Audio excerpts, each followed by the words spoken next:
Je ne sais même pas où va mon argent. Tous les jours, je travaille, mais je ne vois pas l'argent. Ce sont des questions qui reviennent très souvent dans la communauté. Et si je vous disais que j'avais les réponses à ces questions-là? Dans cette vidéo, je vais partager avec vous 10 dépenses qui vous appauvrissent au quotidien. Restez avec moi jusqu'à la fin de cette vidéo car les dépenses 9 et 10 sont impensables et pourtant qui vous appauvrissent.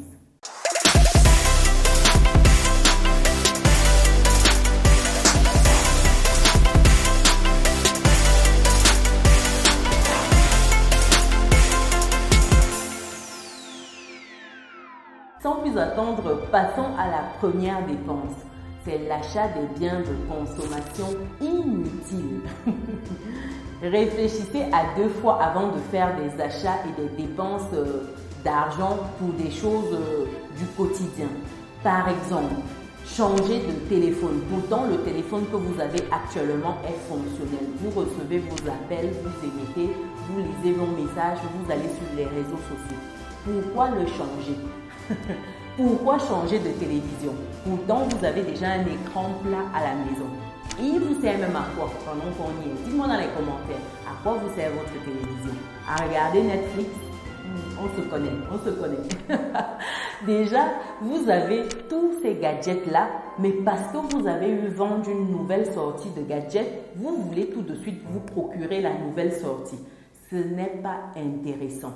Ça va à l'encontre de la gestion des finances. Vous devez prendre le temps de planifier, de budgétiser et avant même d'acheter, vous rassurer que vous avez réellement besoin.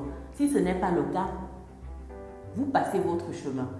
Deuxième dépense ici, ce sont les dépenses en aliments et boissons qui peuvent être très coûteux.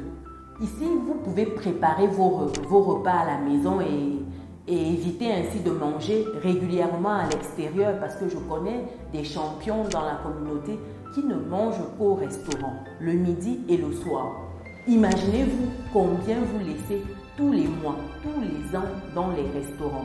C'est énorme. Pensez à réduire ces dépenses-là en cuisinant chez vous, en préparant vos boissons. Ça va vous éviter de dépenser beaucoup trop d'argent dans les restaurants, dans les bars, les snack bars et tout ce que vous connaissez mieux que moi d'ailleurs. En dépense 3 ici, ce sont les dépenses liées à la consommation d'alcool, de tabac. Arrêtez de fumer pour économiser de l'argent. Déjà que c'est écrit sur les paquets de cigarettes que fumer tue. Et pourtant, j'ai l'impression que les fumeurs ne lisent pas ça. Ils ne voient même pas. J'ai l'impression que tous sont aveugles. C'est écrit en gros et vous avez des images choquantes sur ces paquets de cigarettes. Ça n'empêche pas les uns et les autres de fumer à outrance au quotidien. Je connais des personnes qui fument au moins 2-3 paquets de cigarettes par jour. C'est énorme. Je ne parle même pas de consommation de stupéfiants et tout ce qui va bien dans cette catégorie-là. Non seulement ça vous détruit à petit feu, mais ça vide votre portefeuille. Donc, faites attention, chers résilients. Pensez à cela avant d'acheter un paquet de cigarettes. Lisez ce qu'il y a dessus. En dépense 4 ici, ce sont les dépenses inutiles pour des applications. Désinstallez les applications que vous n'utilisez pas dans vos différents appareils électroniques, que ce soit téléphone, que ce soit ordinateur. Évitez de payer pour des fonctionnalités que vous n'utilisez pas. Regardez votre téléphone. Faites une pause sur cette vidéo et regardez les applications que vous n'avez pu utiliser dans votre téléphone. Vous vous rendrez compte que non seulement ça vous encombre, ça prend votre mémoire, mais pour certains, vous payez pour des fonctionnalités que vous n'utilisez pas. Ce sont des dépenses inutiles. Donc prenez le temps de filtrer tout cela, de supprimer, de désactiver. Prenez le temps de vérifier tout cela et désabonnez-vous des fonctionnalités ou des applications que vous n'utilisez pas. Ça va vous permettre de faire des économies au quotidien. En dépense 5 ici, c'est par rapport à des abonnements inutiles. Dépenses sur des abonnements. Annulez les abonnements dont vous n'utilisez pas. J'entends par ici tout ce qui est par exemple abonnement à la salle de sport. En début d'année, en janvier, on prend de très bonnes résolutions. On dit je vais aller à la salle de sport 3 fois par semaine. Au mois de janvier, on fait semblant. Mais au bout du mois de mars, avril, oublie de ces résolutions-là. Dites-moi si vous allez encore à vos salles de sport là pendant qu'on y est. Dites-moi si vous y allez encore. Et si oui, est-ce que vous continuez d'aller à ces salles de sport là? Dites-le moi dans les commentaires. Je suis curieuse d'avoir les retours par rapport à ça. Parce qu'on a très souvent de bonnes résolutions, on valide des abonnements, mais on se rend compte qu'on ne les utilise pas. Et c'est bien dommage.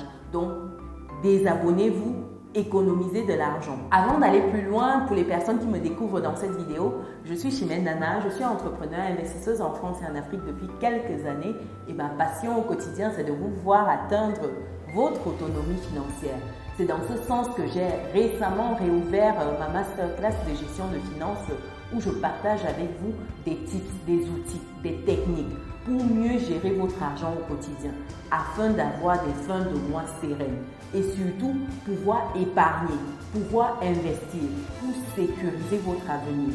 Donc si c'est une thématique qui vous parle et que vous avez du mal avec vos finances au quotidien, rendez-vous dans le descriptif de cette vidéo pour bloquer votre créneau ou alors dans le premier commentaire qui est épinglé.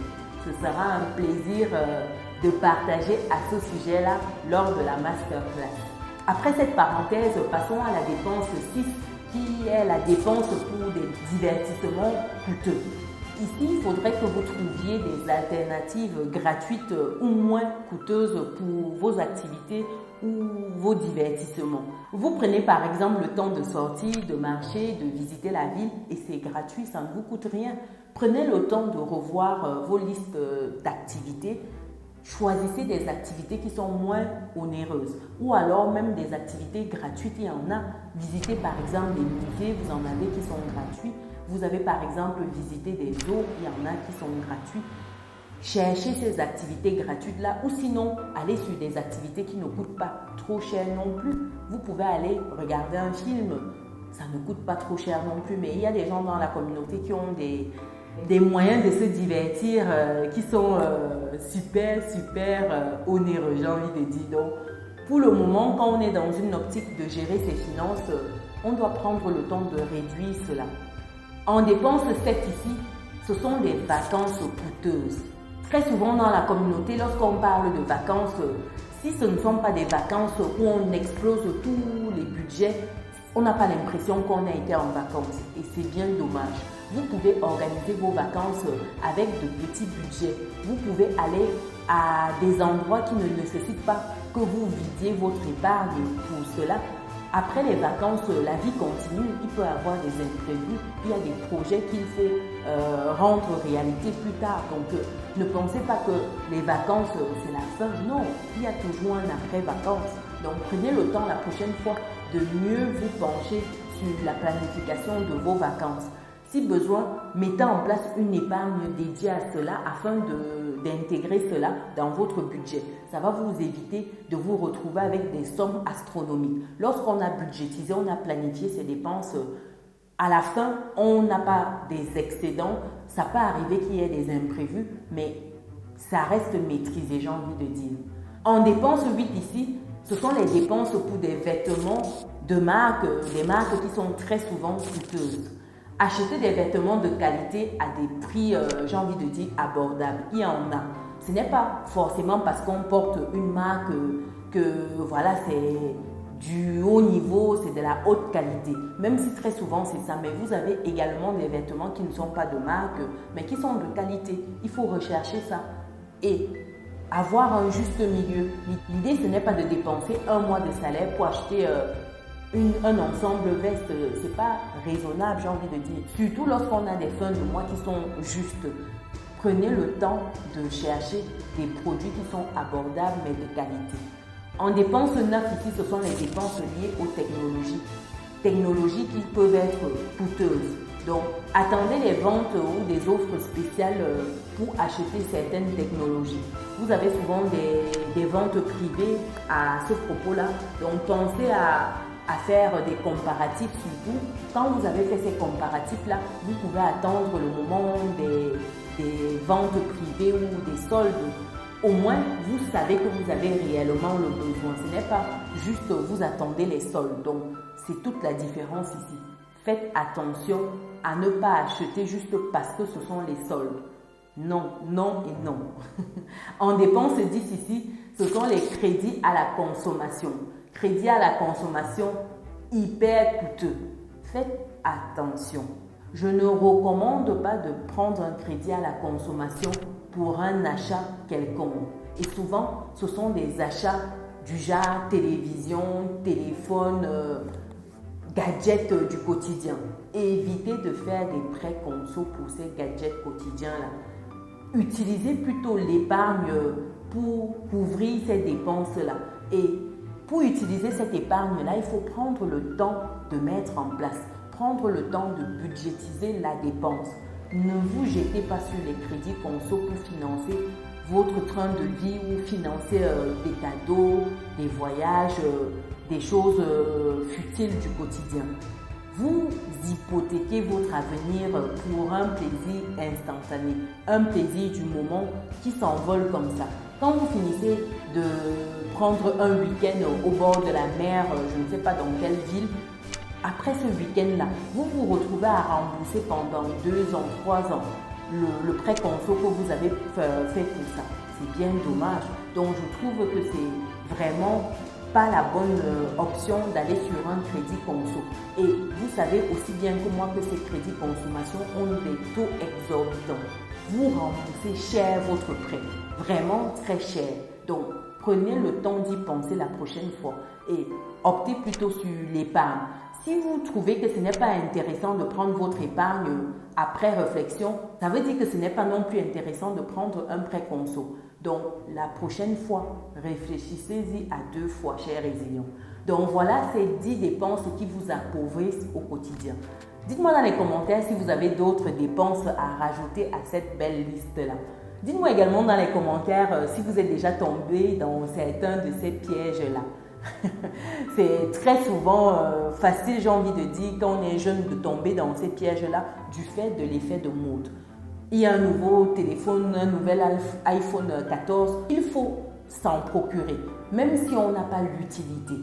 Avoir un iPhone 14, si on est par exemple quelqu'un qui utilise son téléphone pour son business, pour faire des montages vidéo, pour faire peut-être des captures vidéo pour son activité, ainsi de suite, ça a du sens parce que vous allez optimiser cela, vous allez rentabiliser cela. Et il y a des possibilités d'acheter via sa société pour ne pas payer plein pot, pour que ce ne soit pas tout de suite supporté par nous directement. Mais généralement, ce n'est pas le cas.